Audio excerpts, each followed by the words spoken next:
Alrighty. So, did at least one of the groups finish going through the questions as well as the entire source?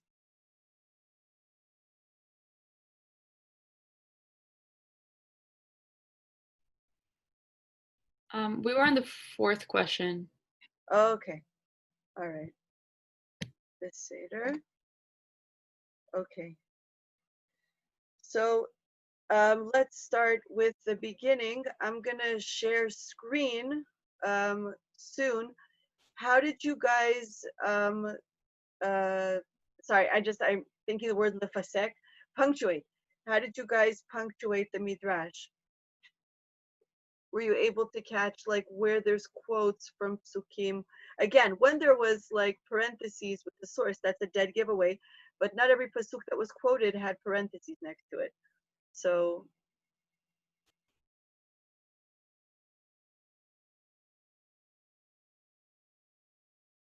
let's just do line by line, like, and then I'll open it up. Okay. So how did you punctuate the first line of the midrash?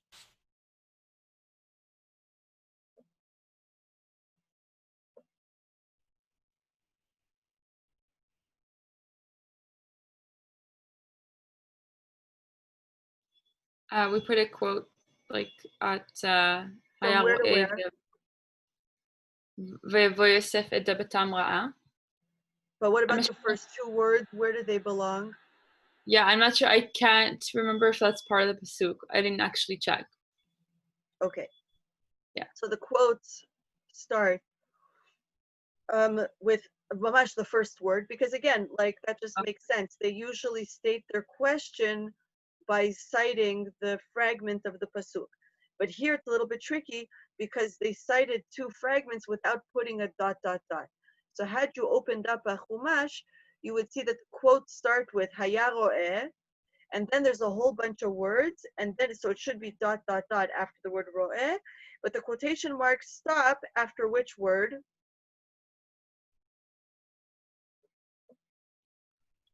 Ra'a. Excellent. Exactly. Vayaveh Yosef et dibatam ra'a. Excellent. And then there's a period there because then they also launch into their own words in the next part. So okay, the ma'amar is, how did you punctuate that?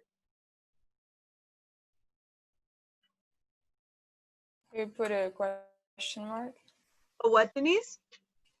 A question mark. Excellent. So they're stating their question.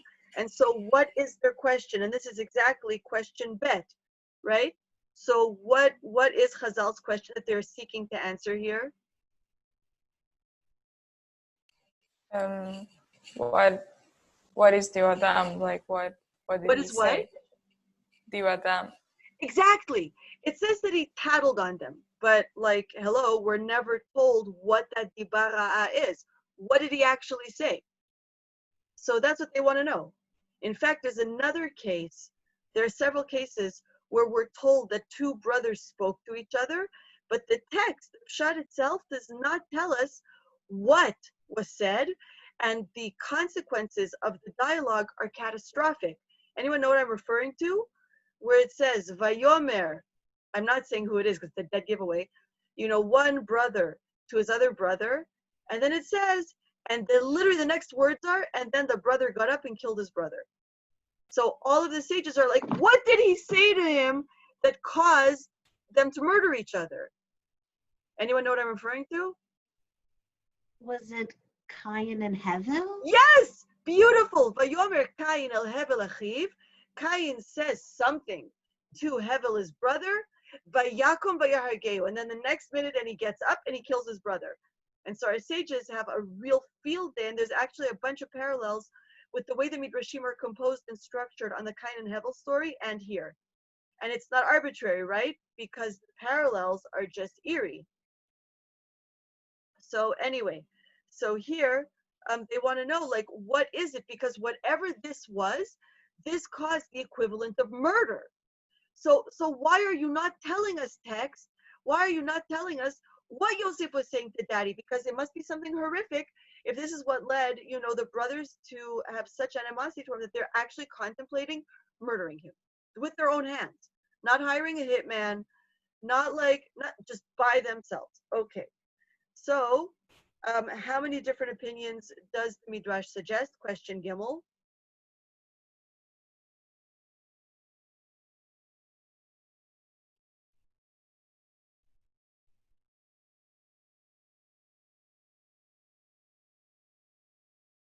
Often, not always, however many rabbis are mentioned, that's usually the amount of opinions, but not always. But either way, how many opinions did you notice being suggested of what was the tattling? What was the slander? 3. What? 3. Yes, exactly. So the midrash is structured, it states the question, and then they just tell you which authors or suggestions are about to be quoted. Rabbi Meir, Rabbi Yehuda, Rabbi Shimon. Okay, fine. It's interesting because Rabbi Shimon is not usually part of this trinity. Usually the three sages that are always cited together are Rabbi Meir, Rabbi Yehuda, and Rabbi Nehemiah. But in this case, Rabbi Shimon is instead. Okay, so now they cite the first opinion, Rabbi Meir. So what does Rabbi Meir suggest? What was the tattling that Yosef did against his brothers?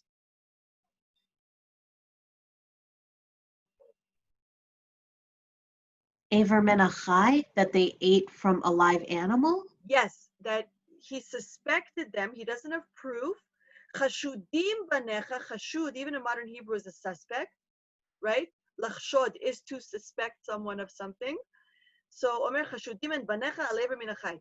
I have a sneaking suspicion that my dear brothers just walk over to a goat and just chop off its leg and stick it on the barbecue. I don't think they're makpid, like they're so careful with shchita. Now, what the heck? Like, first of all, are the brothers commanded in Aver Minachai? Because they haven't received the Torah yet. So is it even a problem, halachically?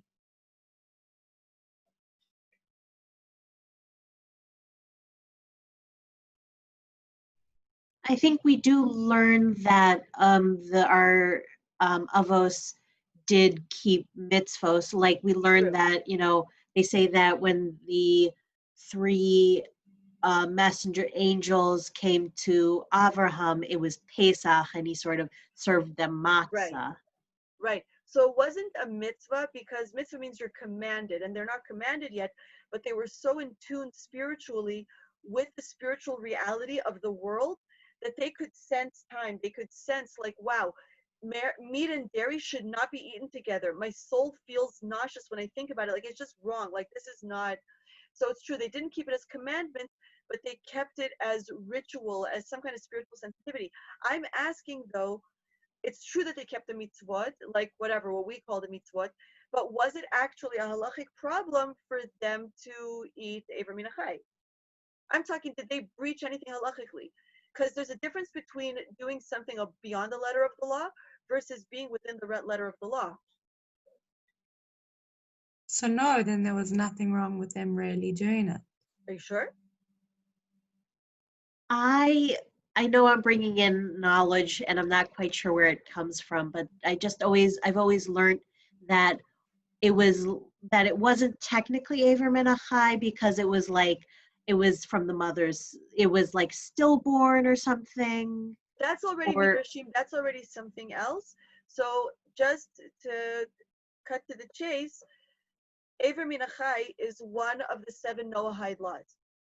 So every human is commanded in this. So yes, they were absolutely obligated in keeping this mitzvah, because every human in the face of the planet is obligated in this mitzvah to this day.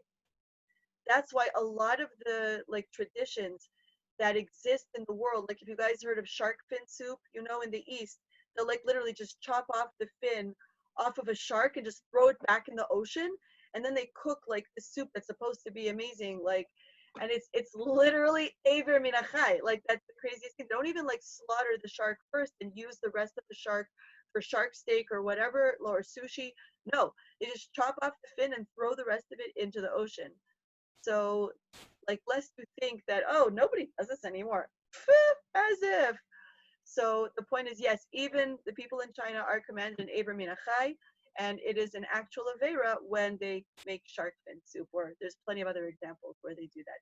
So basically, Yeah, there's also like a story. There's a story during the Revolutionary War that it was so cold that they would be able, like, and they were so hungry they would cut off parts of the horse, and like the horse wouldn't notice, and they'd eat it. No way. I mean, I believe it, but that's wow. I did not hear that. Okay. So wow. So either way, the brothers are commanded. It's a serious avera that they would be committing. Okay. So let's go through the midrash and then we'll go over the questions.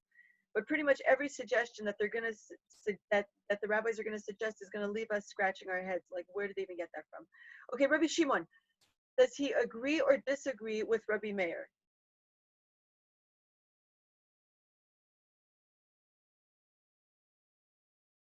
Does he agree that the brothers ate Ever Minachai?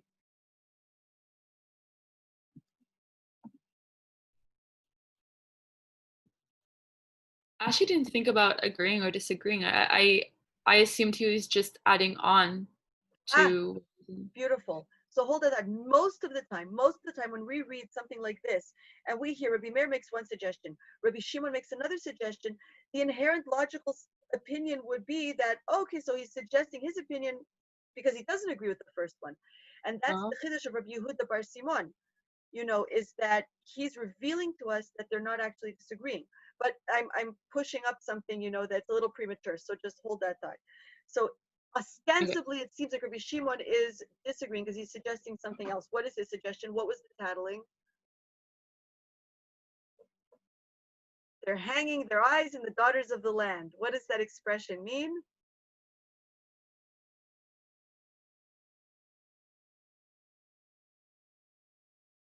That they're checking out the local woman. They were checking them out. Oh, yeah. Checking out the non-Jewish hotties in the market. All right.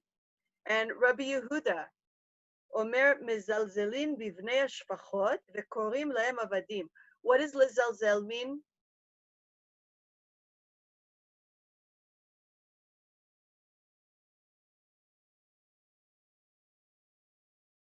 Nomi, you got this. No.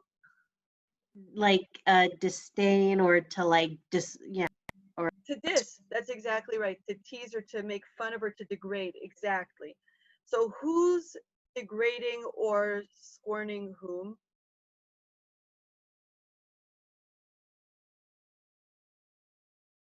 It's the brothers disdaining the sons of the maidservants. Exactly. So when you say brothers, they're all brothers. Hello.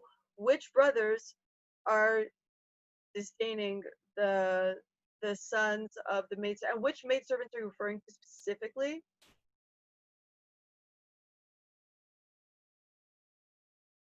You're right that shivcha means female servant, but I'm asking, like, which two groups are being described here? Maybe the sons of Leah and to the sons of I don't remember the names of the maidservants that were with Yaakov. But Who can help her out? Who's Sapir? Is Bilha And Zilpah. bam! Exactly. So what Rabbi Yehuda is suggesting is that tattling is Yosef is running to Yaakov saying, Daddy, Reuven called Dan and Naphtali avadim. They called them slaves. They said that you're not our brothers. You're just the sons of concubines. Hey, slave, go bring me, my shoes. Hey, slave. And they're not treating each other like brothers. Now, where is Rabbi Yehuda getting this from? Why does he hear that there's animosity between the sons of Leah versus the brothers, the half brothers that are the sons of the concubines? And it's just interesting because it's one of the questions that you guys asked, but you guys asked it like backwards, like from a different place. So I always need you guys to have your questions on hand, but who knows what is Rabbi Yehuda basing this on?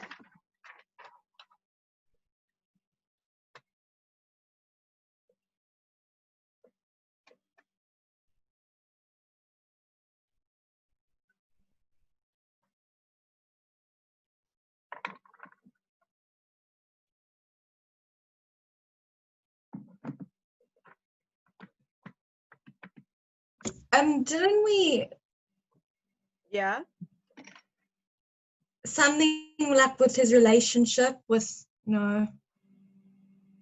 I'm reading the questions. Oh yeah, that his relationship with Leah was better than Right. with. Question 10 and 11. You guys asked, whoa, why are Bnei Leah not even mentioned? It only mentions that Yosef is hanging out with Bnei Bilhah and Bnei Zilpah. That's so weird. Right. Our sages are hearing the same gap. Whoa, what's up with that? Not only that, oh, is he only bringing diba about Bnei Zilpah and Zilpah and Bilhah? Does this mean his relationship with Bnei Leah is better? So it was the opposite. He's not bringing diba that Bnei Zilpah and Bnei Bilhah are doing. He's bringing diba about them because the other brothers are dissing them. And he's saying, Daddy! Now, why is Yosef hanging out with Bnei Bilhah and Bnei Zilpah?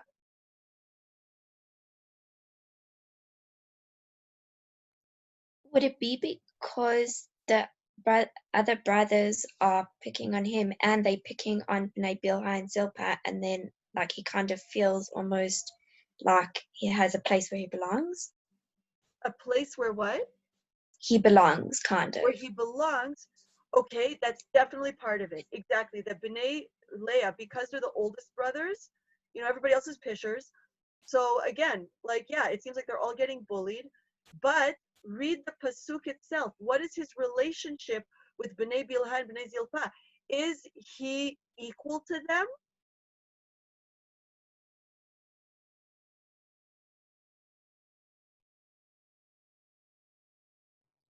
He's their shepherd. Yes, exactly, ro'eh techav.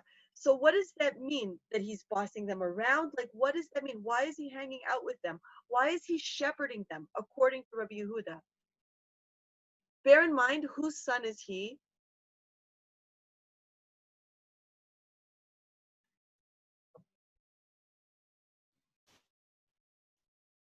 Well, I was going to say like he's kind of like his brother's keeper, like he watches out over them, but that wouldn't really make sense because he's younger, right?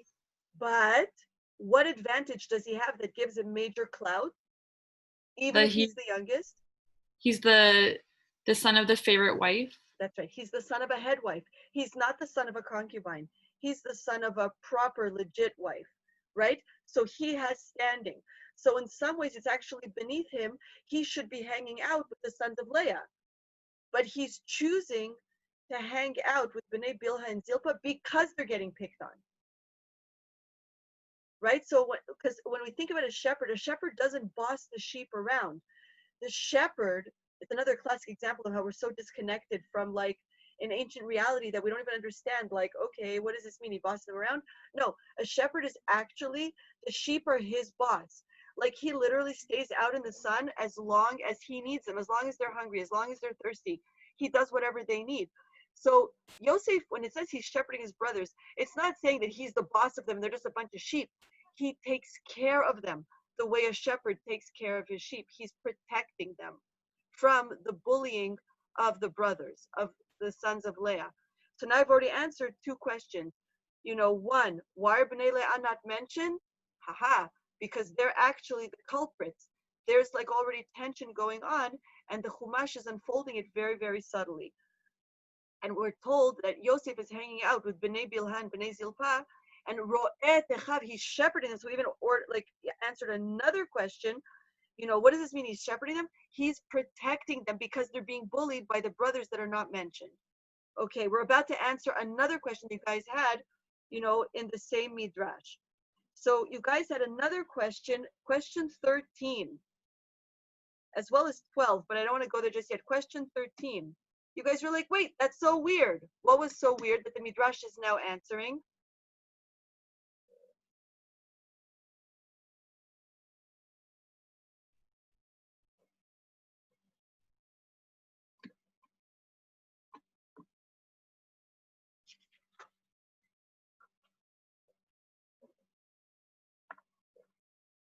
Do you guys have the questions in front of you, or some kind of like ability to see them, some kind of access?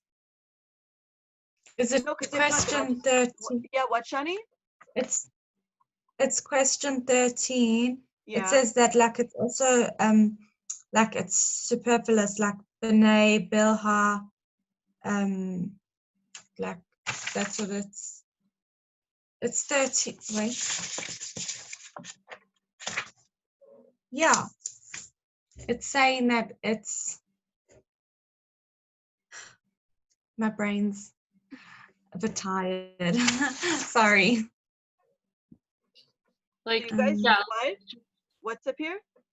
Well, just to continue what Shini's saying, like Nishay Aviv is superfluous. Opa. That's the clincher. Because we already know that Bilhah and Zilpah married Yaakov. We know who they are. Why do you have to say, you guys literally asked, you don't need both, right? Go look at question 14. Why say their names? It's enough to say Nishay Aviv. You don't need to say it. It should be one or the other. You don't need both. So now tell me, according to Rabbi Yehuda's opinion, why this wordy description of his shepherding with B'nai Bilhah and Zilpah, the wives of his father? What is the point of making it so wordy? What tension are the sages hearing?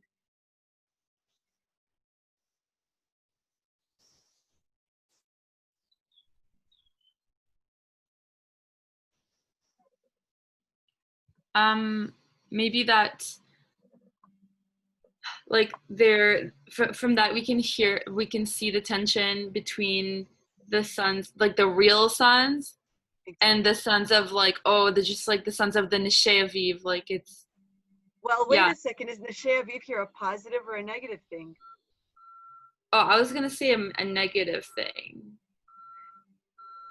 Isha, right? Nishay, the wives of his father. That's something that gives them cred or it discredits them. Bilhah and Zilpah. Oh, maybe it's like it's going from Yosef's point of view. It's like he's kind of like thinking like we should be respecting them because they're still the wives of our father. It's kind of like a respecting.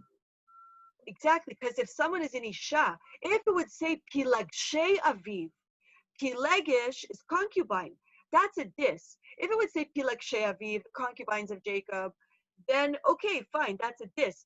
But there's a dichotomy here because Bilhah and Zilpah, we know them as concubines, and here they are called Nishay Aviv, the proper, legitimate wives of his father. So it's worded this way for us to pick up the tension that what is the inner struggle among the brothers about? Leah's sons are saying, it's Bilhah and Zilpah's kids. And the Pasuk, whether it's Yosef's perspective or not, the Pasuk is telling us that the perspective is Nishay Aviv. They're legitimate brothers. Don't you dare diss them. And this is what the squabbling is about. And that is what Yosef is running to Jacob saying, what do I do to stop this? Right? Because also pay attention, the Rabbi Yehuda's opinion is very strong because the Nishay Aviv is the last two words before what's the very next word? Vayaveh Yosef et dibatam ra'el avihem. So ostensibly from the construction of the pasuk, it seems like what is he complaining about to daddy? Abba, they're saying Bnei Bilhah and Bnei Zilpah are not nashim shelcha, that they're just pilakshot and that they're calling my brothers avadim. So now we can zoom out a little bit. So look, and we covered, I think, 5 or 6 questions just through one midrash, just through Rabbi Yehuda's opinion. We just answered 5 questions that you guys had on the pshat. So now I want to zoom out and because in question Dalid, which not everyone got to, it says Alma mistamechet kol de'ah.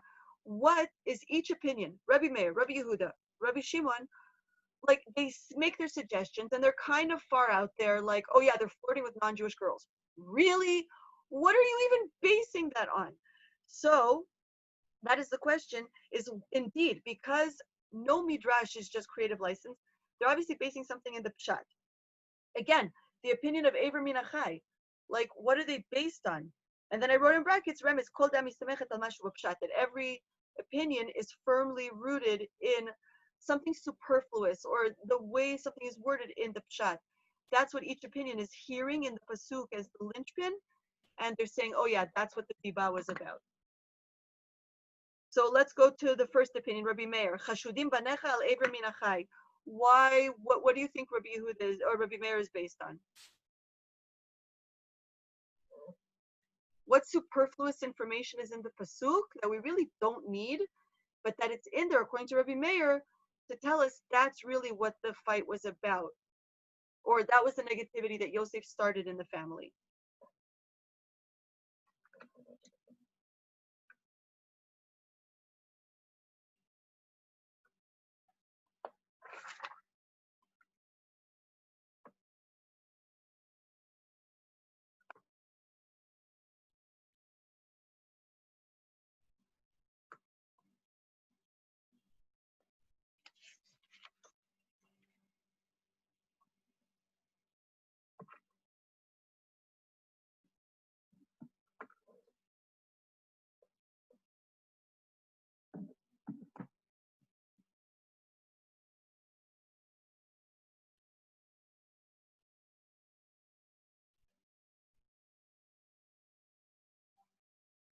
Is it supposed to be in the first part of the pasuk?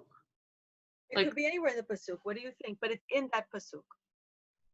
It's like Aleph Bet Gimel. Like there. What do you mean Aleph Bet Gimel? Where in pasuk there? The beginning of. Oh, okay.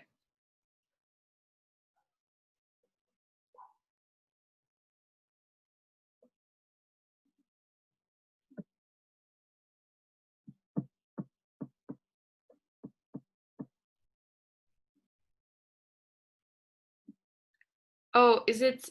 Oh, the superfluous wording of ro'eh et achiv batzon. Very good. Like they're Their activity is word. irrelevant to us. It's completely irrelevant. Ro'eh techav, the wording is odd. He's shepherding his brothers in the sheep. What, you guys, did you even see how many questions you had on this awkward wording? Batzon, he's in the sheep. And so basically what Rabbi Meir is hearing, yes, there's something about the sheep themselves that is causing him to have, food for discussion, that he's running to daddy about that. Okay, very good.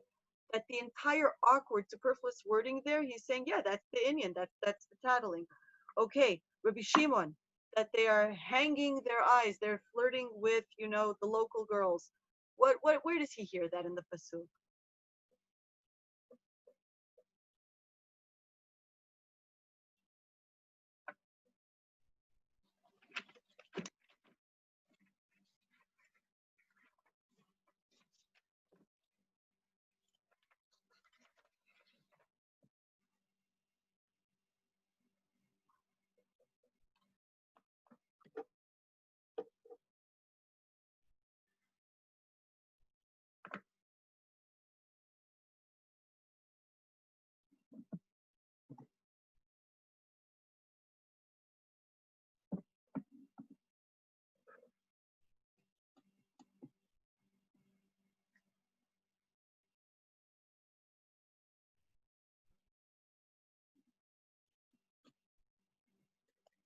I don't have the puzzle in front of me, so I may be remembering this incorrectly, but wasn't it something about Ro'eh Achiv? Like you could read it that the brothers saw or something?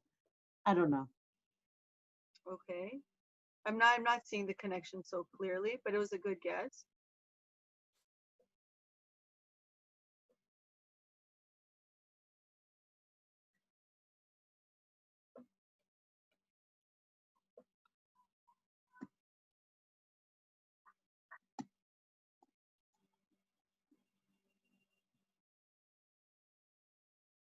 Anyone want to take a guess?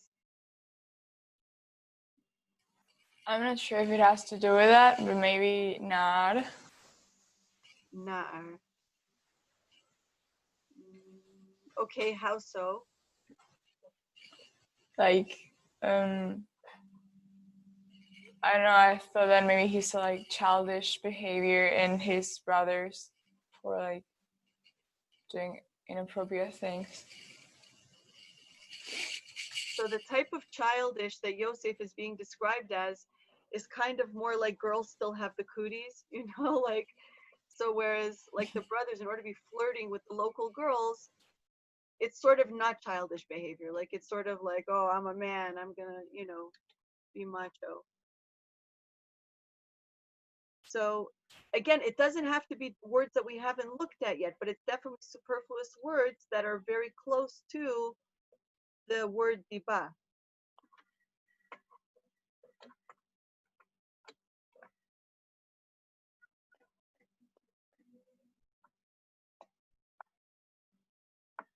Is it like Vayavoy Yosef. What? Vayavoy Yosef. Well, that's just the verb saying like, and he brought, the words, the slanderous words to their father.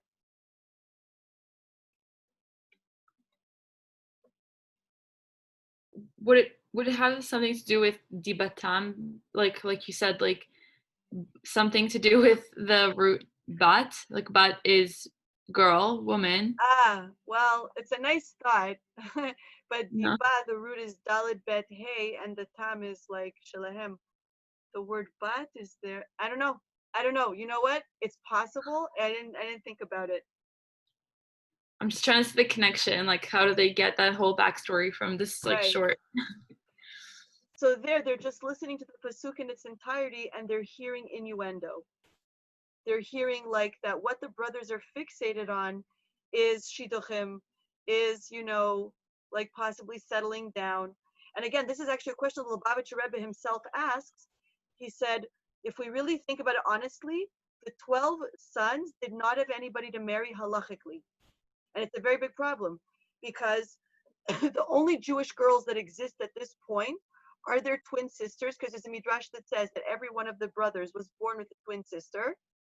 So, or the other women that they technically could marry are the women from the 7 nations, which they are forbidden to the Jewish people. So the Lubavitcher Rebbe words the question as follows: which is the lesser of the two evils? What is the lesser avera? That if you do gilu arayos by marrying your sister, but she's Jewish, or by marrying a Canaanite, an Amorite, or whatever, which is a nation that's completely forbidden to the Jewish people, but hey, at least you're not committing incest. And the Rebbe says, from which Isser did the Jewish people come from? And he goes through like pages and pages of like the thumbs flying. If we came from this, then it's like this. But wait, but these are the problems. These are the pros. These are the cons. If we say that the brothers married the Gentile girls, these are the pros halachically, but then these are the cons. And he literally says, like, what forbidden connection did was the Jewish nation like built on? Because it's obvious that we came from one illicit like relationship. Just a question of which one. Was it incest or was it intermarriage? At the end of the day, the Rebbe actually says that it's less problematic if they marry their twin sisters, and he explains why, al pi Kabbalah. And it's an incredible, mind-blowing answer. Mind-blowing. But he walks you through pages and pages of the different insights to get you to that place. So anyway, the way the pasuk is structured, look at the way the pasuk opens. Elet toldot, right? So we already start with the tone of procreation of the future generations. Yaakov, right? Yosef ben 17 shana, roet echav batzon, and then it talks about the wives, and then you have the superfluous words, neshei aviv, the wives of his father. And you guys even ask, why mention like his father versus their father? And so basically, it seems that what Rabbi Shimon is based on is that he's hearing that the brothers are somehow like worried about the next generation, about we got to settle down, and we don't know with whom. So, because we're not going to marry our sisters, because that's just kind of creepy. But so maybe the Canaanites, maybe there are some righteous people like Grandma Rivka, she didn't start it, she's a Gioris. Maybe there's also some kind of righteous like convert waiting to happen among the Hittites or the Yebusim, who knows? So either way, that's one hint that the sages are picking up on, that the centerpiece of the pasuk that seems to be the crux of all the tension among the brothers is who is the sons of Bilhah and Zilpah and who's the legit wives. But like either way, everything is fixated on wives, women, and the hierarchy there. And then we have the final opinion of Rabbi Yehuda saying, no, oh my gosh, please, like it's a little different than that. It's not, that much innuendo, but that the tension of Neshei Aviv is more about a pissing match between the different factions within the family, who are the Bnei Rachel, Bnei Leah, Bnei Zilpah, Bnei Bilhah. So now, and this is something again connects us also to Cain and Hevel. This is a rule of thumb, ladies. Whenever you see three opinions, a midrash that's structured three opinions, and it doesn't weigh in and say the correct opinion is drum roll, because it does that sometimes. It'll bring three opinions and say the correct opinion is Rabbi Nehemiah or whatever. But often it brings three opinions, specifically, by the way, just FYI, Rabbi Yehuda, Rabbi Meir, and Rabbi Nehemiah. I'm thinking specifically of Midrash in Masechet Brachot, where these three sages are arguing about what was the forbidden fruit in the Garden of Eden. Was it grapes, was it wheat, or was it figs? And then what happens is the Midrash just simply ADHDs out on us and moves on. Now, this is a common technique. The Midrash will bring three opinions. Each opinion will defend his opinion. And then the Midrash moves on, ignoring, so wait, what's the correct opinion? What is the correct opinion? When the Midrash does that, what is it suggesting? That who's right? The last opinion? Why does the Midrash not state which is the correct opinion?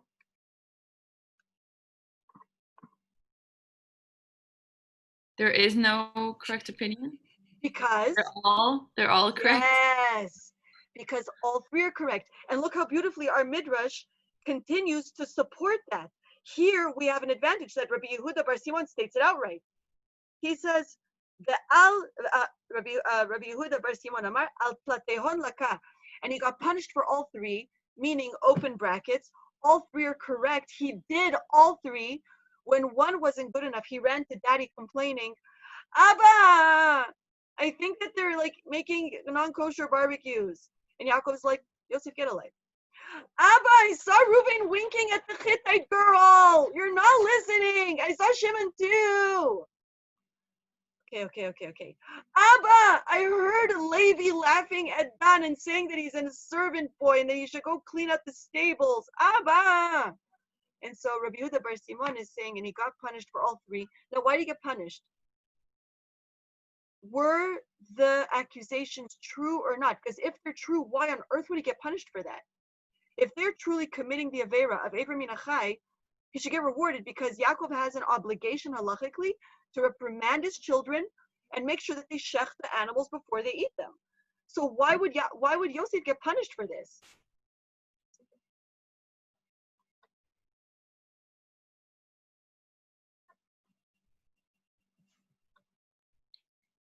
Because maybe lashon hara, like it's not allowed to speak badly about your brothers or anyone. But lashon hara is permitted, and it's even a mitzvah if it's for the benefit of somebody.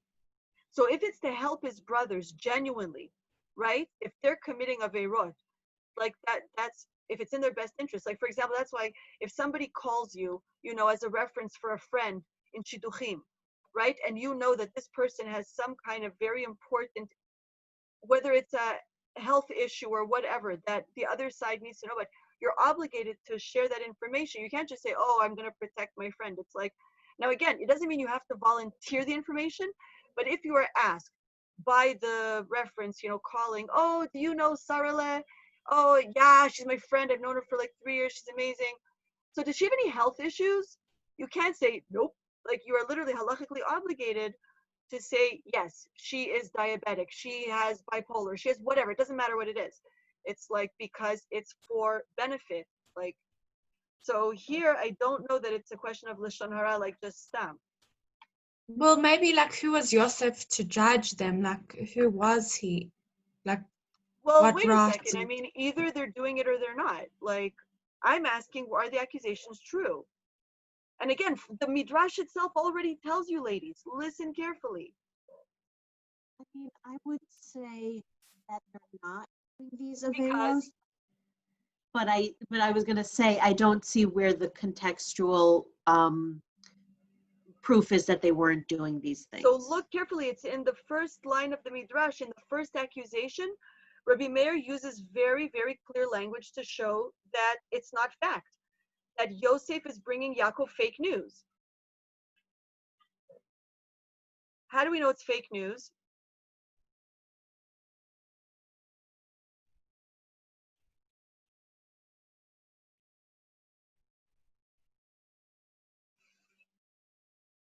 Well, later it says like in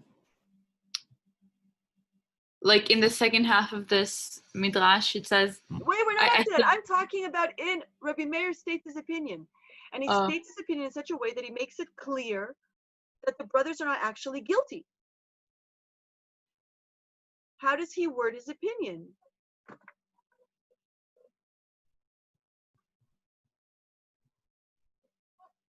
With who? Rabbi Yehuda Bar Simon? No, Rabbi Meir, the first opinion.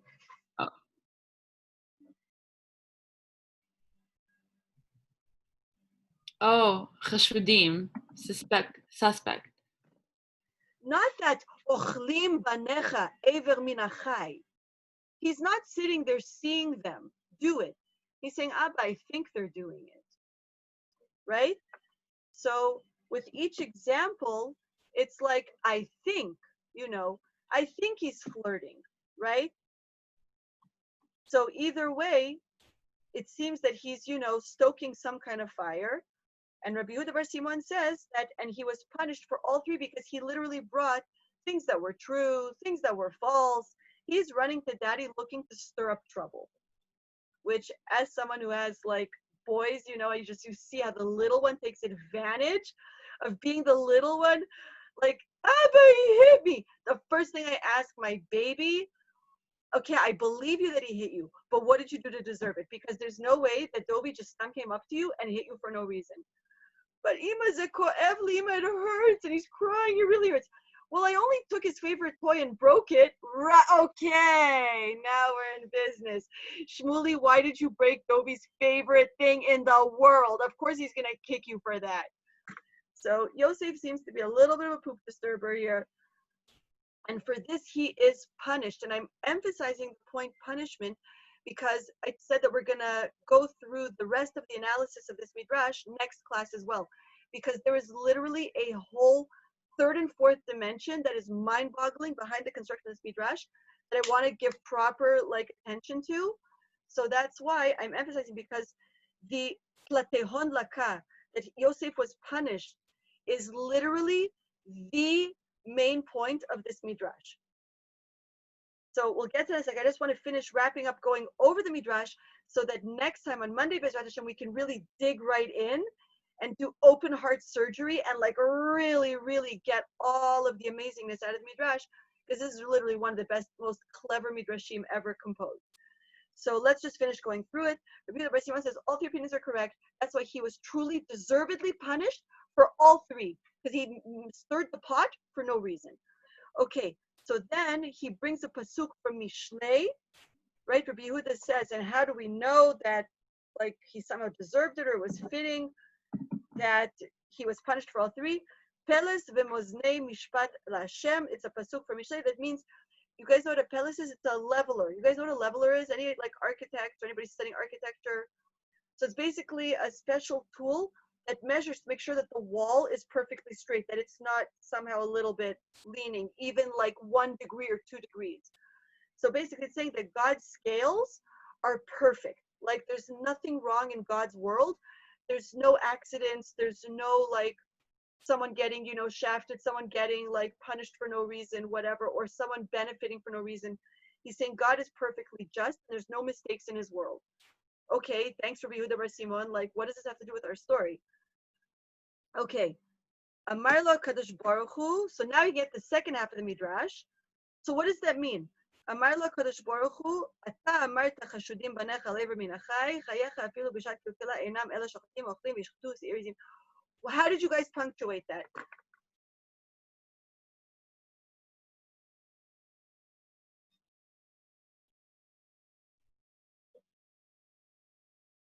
Where did you put quotation marks? Where did you put period, comma, colon, question mark, exclamation point? What did you guys do? Where did you stop?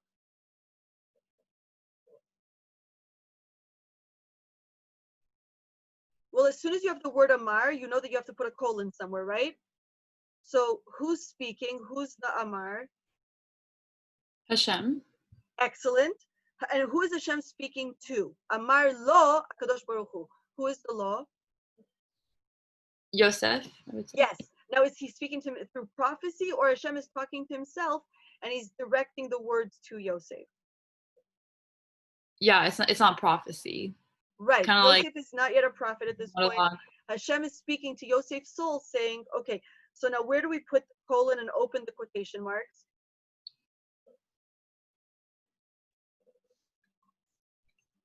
So like Amar lo HaKadosh Baruch Hu, colon, What? quotation marks. Colon and then quotation marks. Yes. Ata amarta, You said. and like quotation marks again. Exactly. What? Chashudim banecha al ever min hachai. Now, what do you put there? Like end quote. Close quotation marks. Excellent. Okay, the like internal ones. Okay. What now? Chayecha. How do you punctuate that? Is it a question? Chayecha means I swear to God, like, and literally, because it's interesting that one of the ways that God like swears he's going to do something is he swears by the person's life or by his own life. So like he swears by your life. So chayecha always means like I swear I'm going to do this. I swear on your life. So there should be an exclamation point after chayecha. Or like even nowadays, Sapir, like in Israel, right? People say, "Oy bechayai," right? Oh, by my life, I swear by my life. You know this person's such an idiot, or like whatever. So chayecha, exclamation point. I swear by myself. What? Afilu.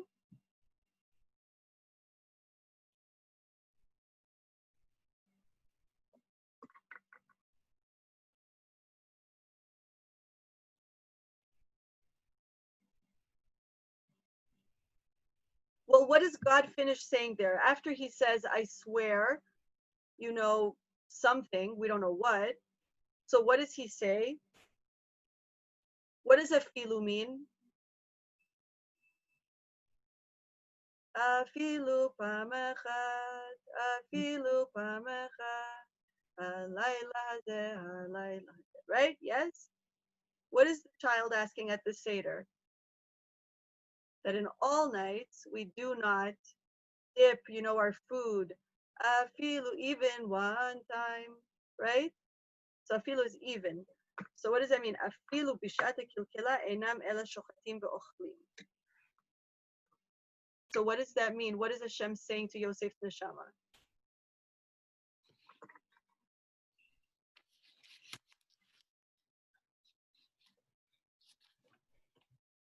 I'm complaining to Rivka Marga. We're never having class on a fast day again. Y'all without the coffee are as bad as I am without like coffee. Sheesh. I've literally been like a zombie all day because just didn't have my morning coffee. That's it. This does not work.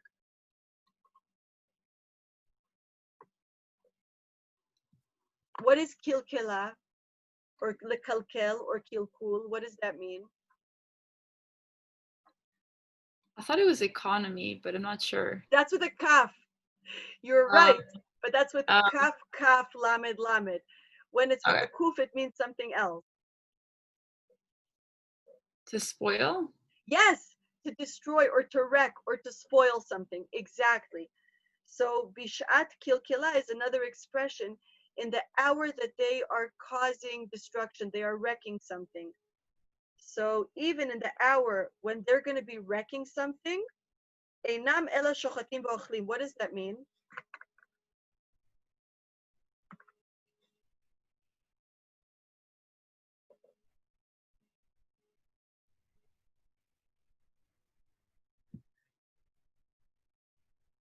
Is it talking about sorry, I feel like I'm like always like, you know, the first one. I'm just like, but if anyone wants to like, you know, pipe in, just go for it. Is it saying, is Hashem saying like even in their worst moments, like they always are going to like kill an animal properly and eat it properly? Yes! Home run. Excellent. Saying, how dare you say my sons are suspected of Eber Minachai, even when they're committing the worst atrocities and they're actually being bad, when they get hungry, they first shech the animal and then they eat it. And then now we have to open quotation marks after the word ve'ochlim, because ve'yishchetu se'ir izim is a quote from a pasuk. Anyone recognize this fragment of a pasuk? What story is that from? When did they shecht an animal, specifically goats? And later it says they ate it, but then they also used the animal for something else. Hint, hint, cough, cough. Are y'all with me?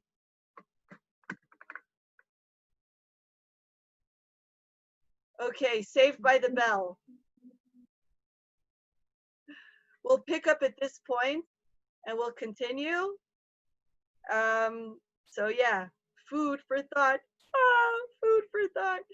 Anyway, have a wonderful Shabbos. I'll see you guys on Monday. Thank you. Thank you.